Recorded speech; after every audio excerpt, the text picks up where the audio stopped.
আমি 1400 বছর আগের সেই ওমরের সোনালী যুগ একটু হলেও ফিরত আনার চেষ্টা করব। আমি দেশের মানুষকে দেখিয়ে দিব হযরতে ওমরের রাজনীতি কেমন ছিল। হযরতে ওমর দিনের বেলা শাসক ছিল, রাতের বেলা জনগণের খাদেম ছিল। মুখ ঢেকে ওমর রাতের বেলা মানুষের জন্য খাবার নিয়েছে, মানুষের সমস্যা সমাধান করেছে। 1400 বছরের আগের সেই সোনালী যুগ আমরা কি পেতে চাই না?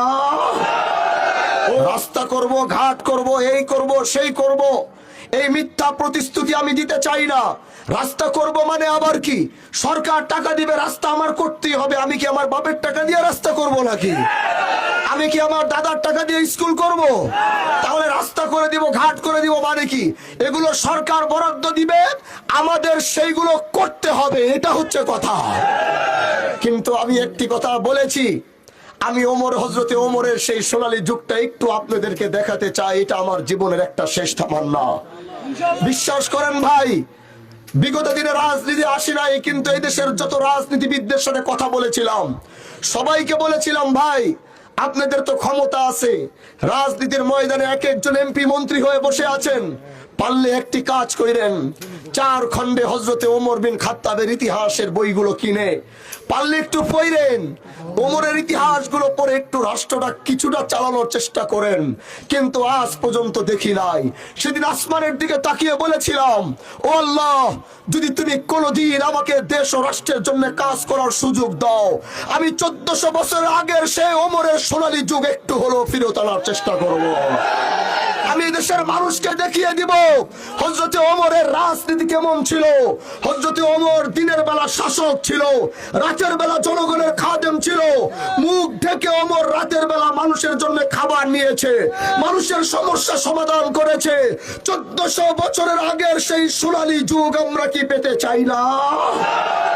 ও আমার মা বোনেরা, আপনারা এই দেশে 50% ভোটার।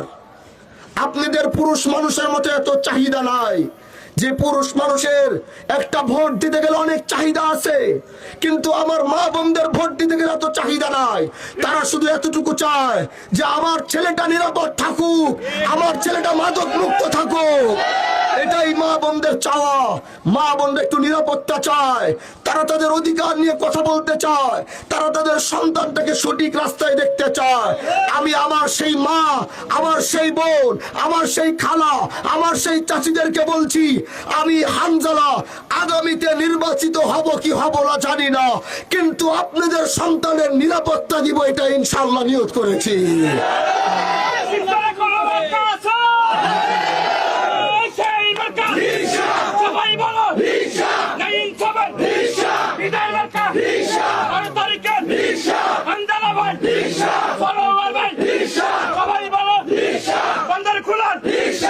মেরে ভাই ও মা বোনেরা, আপনারা, আপনাদেরকে বলছি, প্রিয় মা আমার, প্রিয় বোন আমার, প্রিয় চাচি আমার, আমি আপনাদেরকে বলছি, হাজী শরিয়তুল্লাহর বংশের সন্তানের কাছে এই দেশ যতটা নিরাপদ, অন্য কারো কাছে এই দেশ এত নিরাপদ না।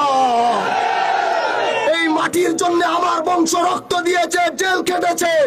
এই মাটির সাথে 250 বছরের সম্পর্ক নিয়ে আমরা দাঁড়িয়ে কথা বলছি। এই জন্য হানজালা না যে নিরাপত্তা দিতে পারবে, অন্য কেউ সেই নিরাপত্তা দিতে পারবে না। ও কলিজার টুকরা যুবক ভাইরা, তোমরা আজ ইনসাফের পিপাসায় পিপাসাক্ত। আমি তোমাদেরকে সেই ইনসাফের পানি পান করাতে